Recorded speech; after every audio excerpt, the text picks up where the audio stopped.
Serabut lah kau ni macam Hi guys, so hari ni aku tak pernah buat video-video macam gini. Tapi hari ni aku rasa aku nak buat sebab aku nak create awareness. Aku rasa macam gitu. Sebabnya, okay, siapa-siapa pakai Waze? Korang pakai Waze tak? Waze yang map and tak kira lah korang kat Singapore ke Malaysia ke. So aku pakai Waze. Jadi sekarang ni bila aku dah screenshot semua ni, aku akan letak kat sini.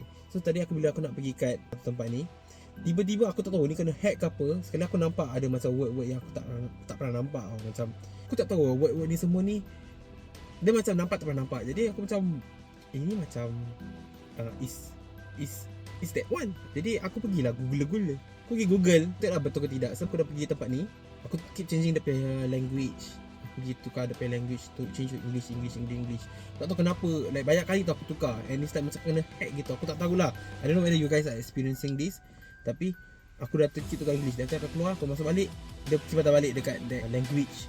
So aku Google. So bila aku Google, korang tengok ni. Korang faham tak ni daripada mana?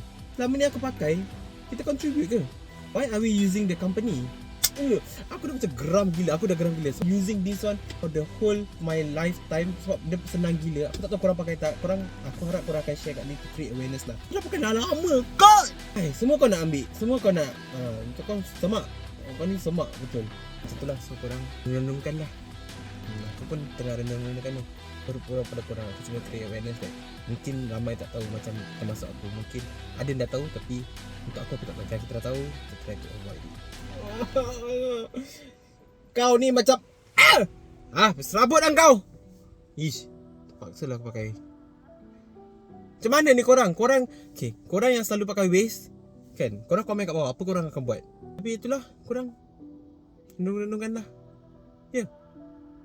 Sekian, wassalam. Terima kasih.